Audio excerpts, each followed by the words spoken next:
If you're on fire, changing disguise suddenly gets rid of the fire particles on your player model.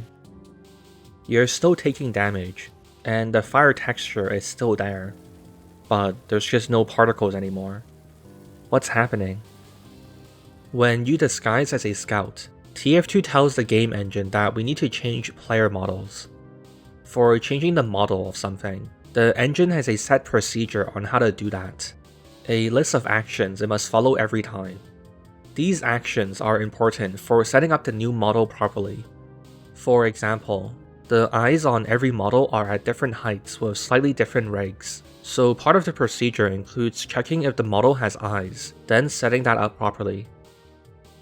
Our problem arises when part of the procedures includes discarding any particles attached to the old model, so it doesn't carry over.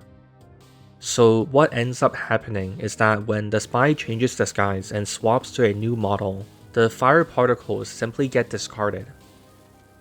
But since the problem arises with changing models in general, this issue applies to the spy losing his disguise too. And from the view of a teammate, this bug doesn't happen since the disguise masks are implemented as body groups, which basically means they're part of the spy's base model that can be toggled on or off at will, rather than being a completely new spy player model.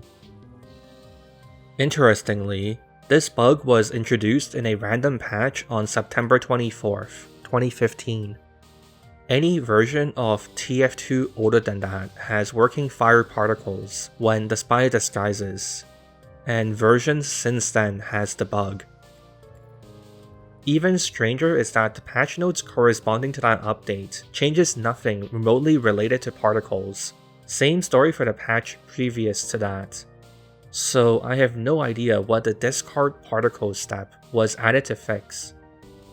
From a quick test, disabling the step that discards the particles seems to work fine.